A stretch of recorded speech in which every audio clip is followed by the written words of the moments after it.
Ser podcast.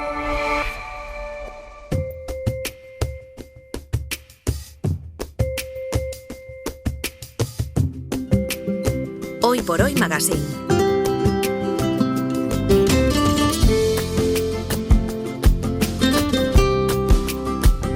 Ser podcast.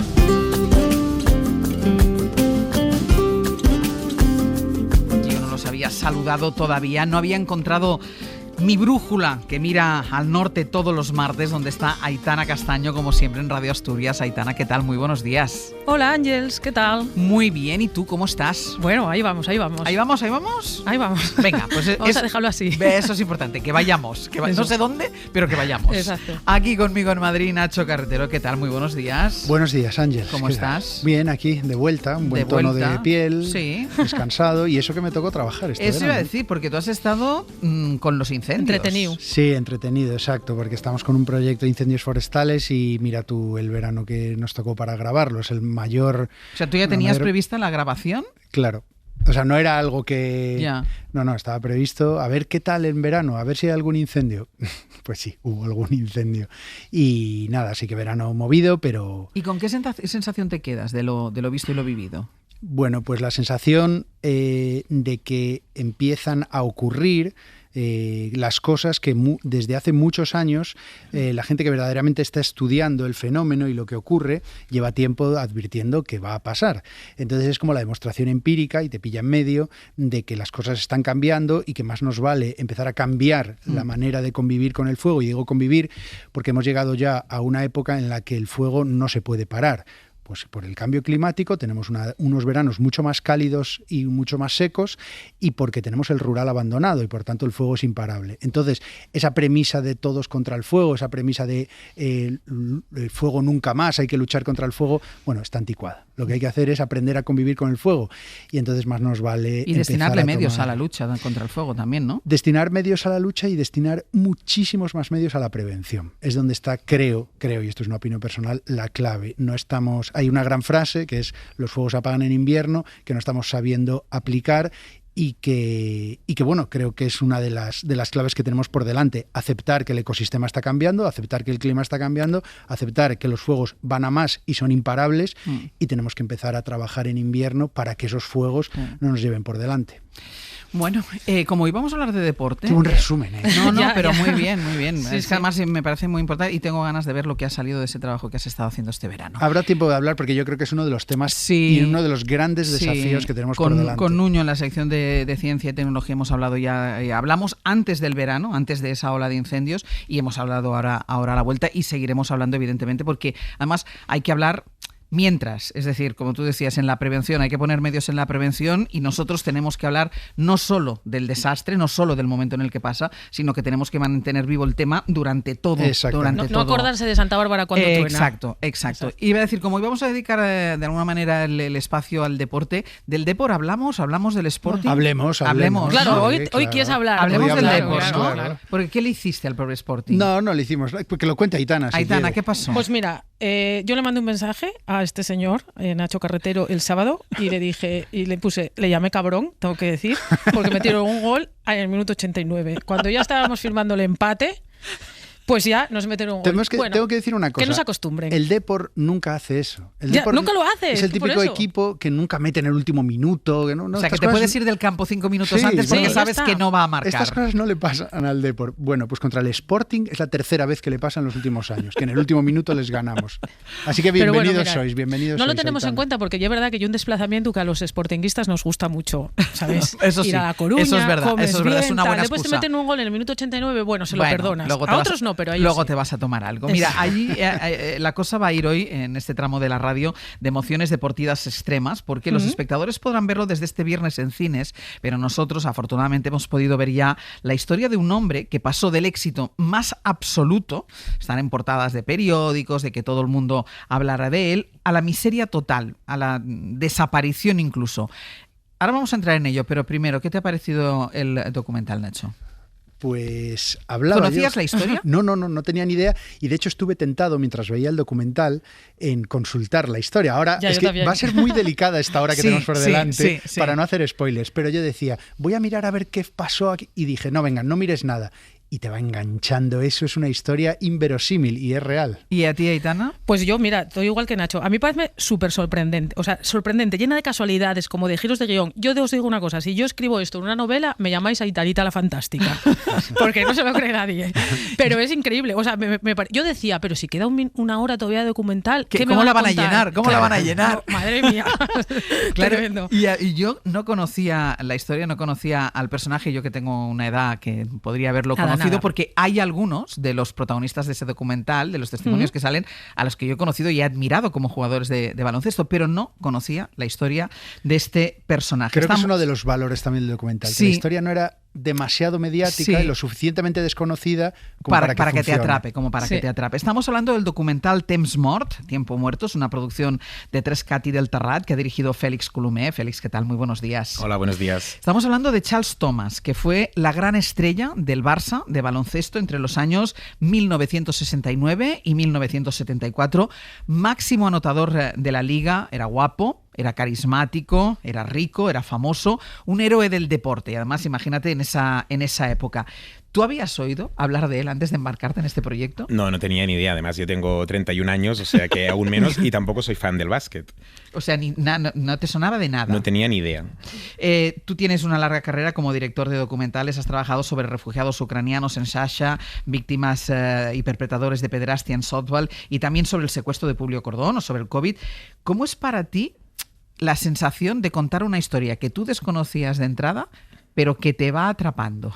Pues es muy interesante y es lo que hace, yo creo, tan sexy mi profesión, que es hacer documentales, porque no tienes miedo a una historia, te metes dentro y poco a poco vas no solo descubriendo qué ha pasado, sino que puedes incluso formar parte, porque nunca nadie ha tenido 1 año o 2 años para investigar sobre este tema y te conviertes en el más experto.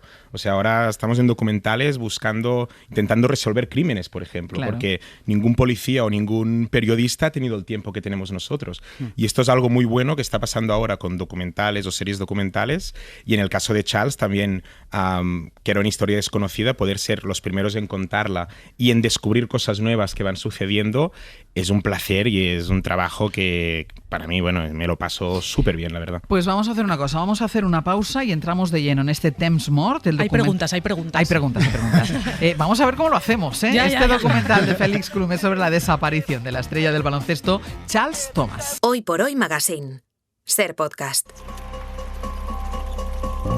Charles Thomas era un somni, una fantasia, no? Era més que una potència de la natura que aquí no s'havia vist mai. ¿Habías visto antes a alguien que saltara tanto como él? Longitud Luis Felipe Areta i Garriga en salto d'altura. Des de la línia de tiros lliures saltava i tocava l'aro sense venir corrent. No l'he vist, no he vist ningú. Debajo del tablero, era imparable, era como si se parase en el aire. Añadía espectáculo, mucho espectáculo. Unes facultats físiques portentoses com no he vist en cap jugador a la meva vida.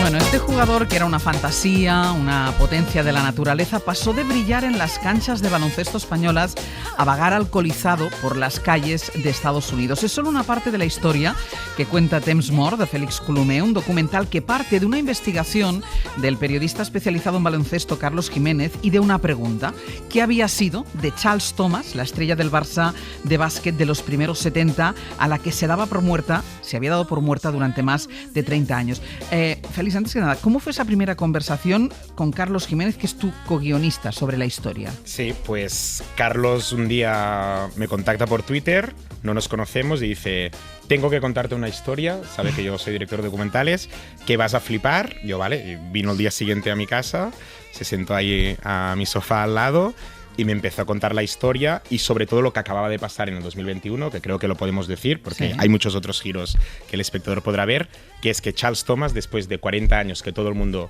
lo daba por muerto, estaba vivo. Spoiler hecho. Vale, ya está. Pero lo ha Entonces, ya hecho el estoy director, tranquila. ¿eh? Lo ha hecho él. Yo ya estoy tranquila. Sí, había resucitado, ¿no? Cual ave fénix y de repente pues estaba allí. Parecía que estaba vivo porque de repente había un señor en Estados Unidos que decía que era Charles Thomas, ¿no? Entonces hacía falta como hacer las comprobaciones y me empezó a contar la historia de Charles, que era un tipo que su carrera había sido espléndida, en España había triunfado, lo que oíamos ahora en el tráiler, que saltaba como nadie, lo comparan con Michael Jordan, ¿no? Que era un afroamericano carismático, guapo, y que lo tenía todo, pero que de repente tuvo una lesión contra un partido contra el Madrid, justamente, en el 75, y esta lesión lo perdió. Se destrozó una rodilla. Se destrozó una rodilla y empezó pues un mundo de drogas, fiesta, tratar mal a la familia, y un día de repente ya no vino al entreno, desapareció, y nadie supo nada más de él. Que desapareció al punto que no saben nada de él nadie, es decir, ni sus compañeros, ni sus amigos, porque entre los compañeros tenía uno que era muy amigo, jugador del Barça con él, nadie sabe nada de él. Ni sus hijos. Ni sus hijos. Ni sus hijos, ni su mujer.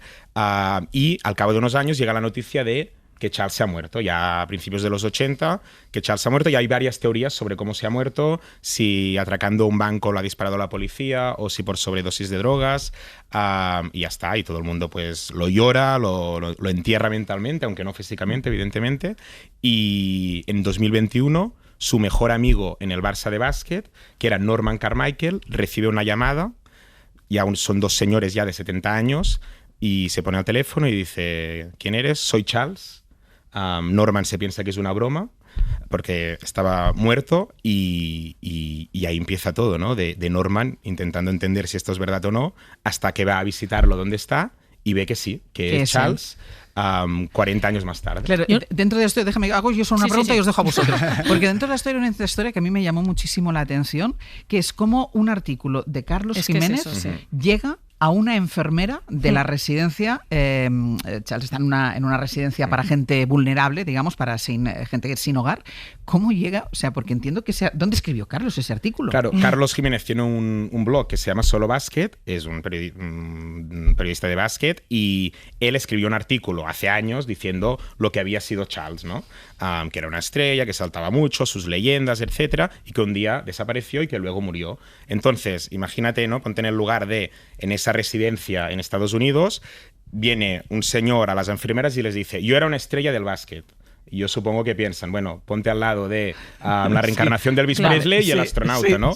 Por si acaso, Napoleón, por si acaso lo buscan a internet y ven en este artículo, que es uno de los pocos, porque hace tantos años que hablaba de Charles, que sí, evidentemente había sido una estrella de básquet, pero en el mismo artículo descubren que Charles está muerto, y no está muerto, ¿no? Lo tienen ahí al lado, y ahí es cuando le dicen: Charles, que todo el mundo te da por muerto. Vale, es que yo creí que el artículo había caído en manos de la enfermera por casualidad. No. Ellas buscan, las enfermeras buscan ya quién es Charles. Sí. Pero para comprobar otra cosa, y se dan cuenta que está muerto. Sí. Es el auge y caída más bestial que yo me he encontrado en muchísimo tiempo. Es la tragedia, la historia del antihéroe convertida en una historia contemporánea. Es tremendo. Y de hecho lo que decía ella al principio de si lo hubiera escrito en novela, también es que lo pienso totalmente, porque es una historia que si alguien la escribe en un relato de ficción parece mentira. O sea, nadie se lo creería por todos los giros que van pasando. Esto de la realidad supera la ficción, que es un cliché. Sí, pero también es la explicación, Nacho, muchas veces cuando decimos, pero ¿cómo termina alguien en la calle? Como dices, este señor era un ejecutivo de una gran empresa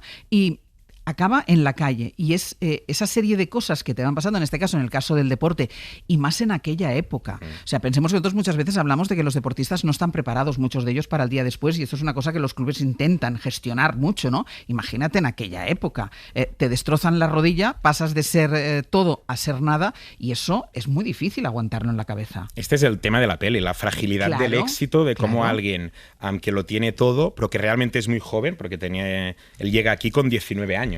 Y con 25 ya es cuando desaparece, ¿no? Alguien que lo tiene todo. ¿Solo lo puede tiene perder. 25 cuando desaparece? Sí, porque él llega con 19 en el 69, desaparece el 75, sí. Claro, es que eso pasa mucho con los deportistas, que los ves ahora y tú dices, ¿cómo puede ser que este señor tuviera 25 años que parece que tenga como 50? Yo iba a preguntar exactamente a Félix lo mismo que estaba diciendo Ángels, ¿no? Porque me parece flipante lo de que un artículo de repente cambie toda la historia. Pero yo creo que en los documentales, y bueno, Félix, que eres experto en ellos, no sé si pasa mucho esto que te pasó en que es que la realidad te va cambiando todos los titulares, o sea, te va dando esos giros de guión, porque aquí da la sensación que mientras estáis grabando también hay muchos otros giros de guión, no solo porque ya había pasado antes de que el señor aparezca vivo, sino hay muchos otros. Exacto, para mí, por ejemplo, o sea, esto es lo que decía al principio, de que como tenemos el tiempo para poder dedicarnos, tú entras en una historia pensando que pasará algo como, bueno, lo que ya se ha publicado, y no, realmente tienes el tiempo, los personajes, estas horas con ellos y van saliendo cosas muy interesantes.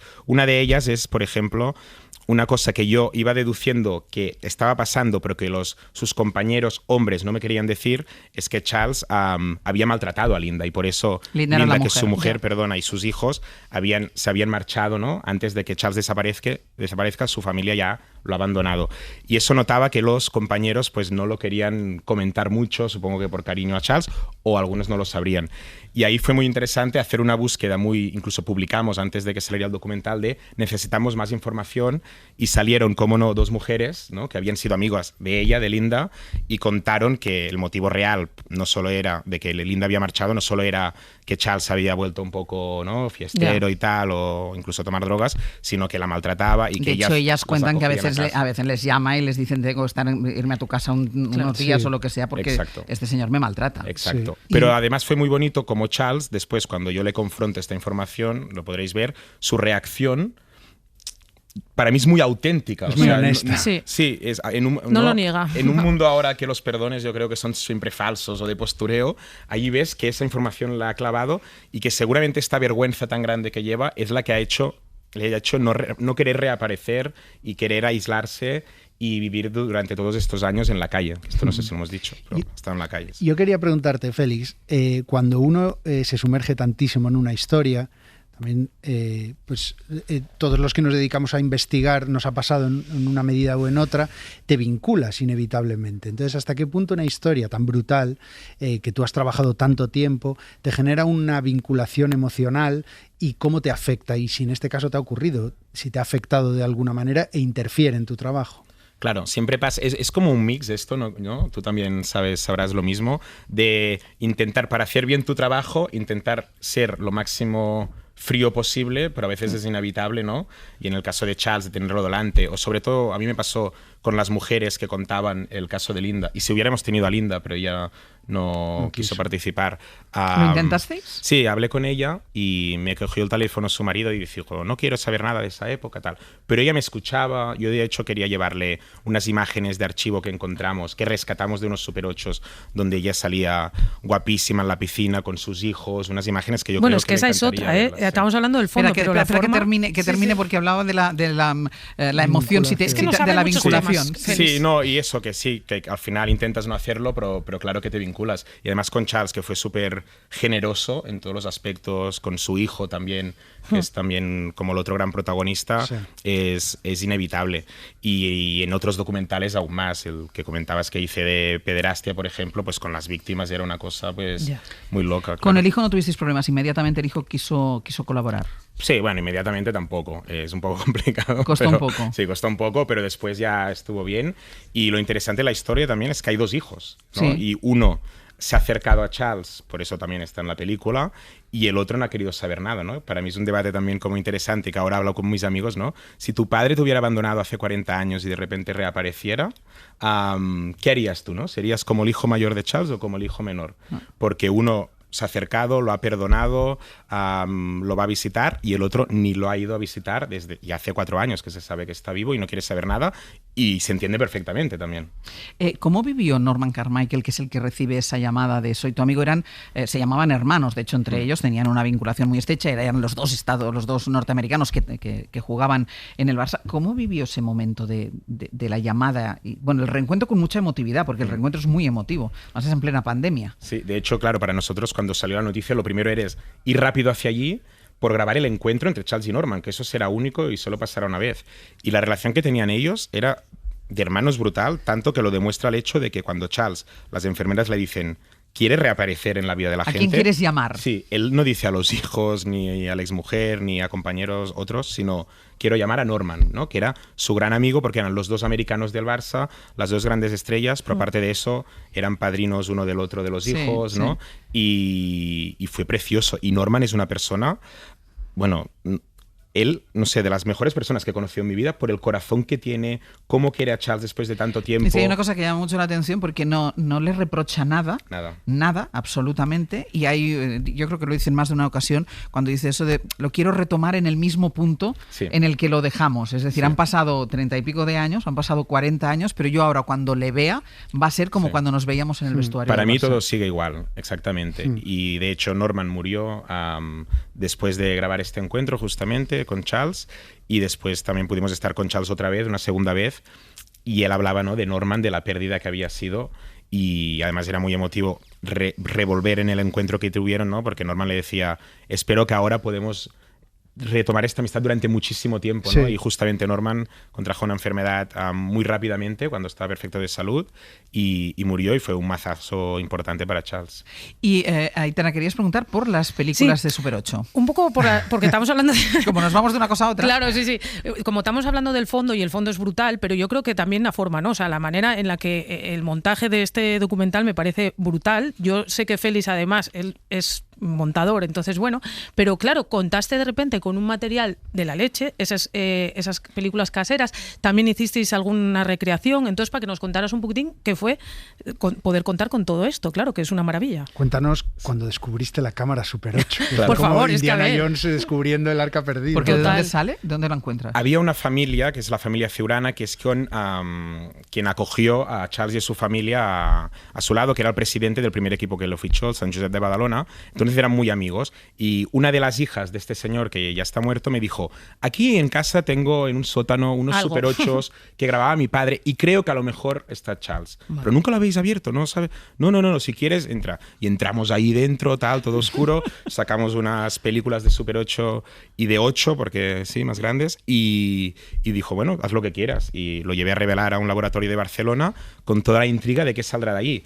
El 95% eran viajes familiares de esta familia, que eran muy ricas, iban a Japón y tal, pero después de repente salió para mí oro, que era ver a Charles en ambiente familiar, jugando a tenis en la piscina con sus hijos y su mujer, y eran unas imágenes increíbles, pero eran muy, muy cortas, y a lo mejor, no sé, había 2 minutos. Entonces, yo, que normalmente estoy en contra de las recreaciones en el documental, porque me parecen falsas y superfluas y no van a ninguna parte, fue muy chulo decir, vale, por aquí tiene un sentido porque vamos a alargar estas imágenes. O sea, vamos a coger unos actores que se parezcan a Charles y Linda, vamos a recrear esa época, o sea, con los bañadores, los vestidos de esa época, y vamos a alargar, y ves a Charles andando con una raqueta, y de repente hay como un velado en la imagen, y está el actor, que es Jeremiah, con la raqueta, y así podemos alargar un poco más la imagen. Nos pasó lo mismo en el baloncesto, que había muy pocas imágenes de Charles jugando baloncesto. De la visión española solo había algún resumen, y no había sobre todo ningún mate, que es lo que le definía a él, era ser un gran matador, ¿no?, de la canasta.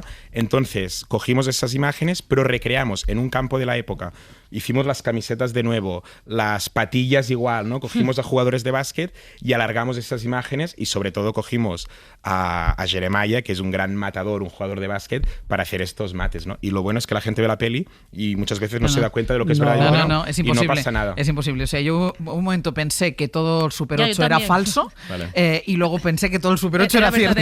Sí. O sea, he pasado por todos los momentos. Genial. ¿Cuándo y dónde se puede ver? Pues se estrena el viernes a varios cines de España. Se estrena en Madrid en Los Verdi, en Barcelona en Los Verdi también, Sabadell, en Lleida. Hoy sabremos más cines. Y más adelante pues se podrá ver en 3CAT, que es una producción de allí. Va más allá, o sea, va destinado más allá a los aficionados al baloncesto, ¿no? Yo creo que la historia, claro. Por Totalmente. Eso lo hemos tocado de manera muy colateral, pero tiene mucho de eso, de la fragilidad mental, yo creo que va más allá. El aficionado al baloncesto, y sobre todo los que tengan una edad y recuerden esa época, no se lo pueden perder, pero yo creo que va más allá y hace reflexión sobre otras cosas. No, de hecho, perdón, yo no tengo ni idea de baloncesto, me da igual el baloncesto. O sea, esta historia a mí me conectaba directamente con mi documental favorito, la peli que a mí me hizo hacer documentales, que es Searching for a Sugar Man, que es lo mismo en el mundo de la música, ¿no? Un muerto que a mitad de la peli resucita, está vivo, y luego es saber qué pasó durante estos 40 años, que creo que es la duda que podemos dejar para el espectador que la quiera ver. Y una pregunta, porque es verdad que conocemos la reacción de Norman, porque es a quien llama a Charles, pero los otros compañeros que salen como testimonio en el documental, ¿cómo reaccionaron ante la historia? Pues fliparon, porque claro, era algo para ellos ya muerto y enterrado, nunca mejor dicho, y de repente como le tenían tanto cariño, fue muy bonito para ellos, a la vez muy triste descubrir todo lo que había pasado, porque estamos dejándonos muchas cosas por el medio y está bien que así sea. No, vamos a contarlo todo. Sí, pero que aún es más bestia la historia. Pero lo bonito para mí y que descubrí haciendo el documental es el buen rollo que tienen estos veteranos del básquet, ¿no? Estos abuelos entrañables de cómo te cuentan, te demandan recuerdos para el siguiente, pero los del Barça con los del Madrid, la piña que hacían antes, no sé, yo que tengo 31 años y sigo el fútbol y veo y tengo amigos que juegan a primeros niveles de fútbol y te dicen que lo único que quieren es que su compañero de equipo se lesione para salir ellos y que da igual los equipos, que cada jugador solo se le importa a él mismo y que es un egoísmo increíble. Ver que antes, en el baloncesto como mínimo, había estos valores de esta deportividad, el cariño que tienen. Imagínate esto en 50 años, Mbappé hablando de Vinicius, o sea, te puedes imaginar, les dará igual, o sea, ni se acordarán. Félix Colomer, director de Temps Mort, que es una producción de 3CAT y del Terrat, que se estrena en cines este viernes. No se la pierdan, muchas gracias y mucha suerte. Gracias. Nacho, Aitana, hasta la semana que viene. Hasta el martes. Un beso. Un besín, chicos. Adiós. Cuidáis vos. Para no perderte ningún episodio, síguenos en la aplicación o la web de la SER, Podium Podcast o tu plataforma de audio favorita.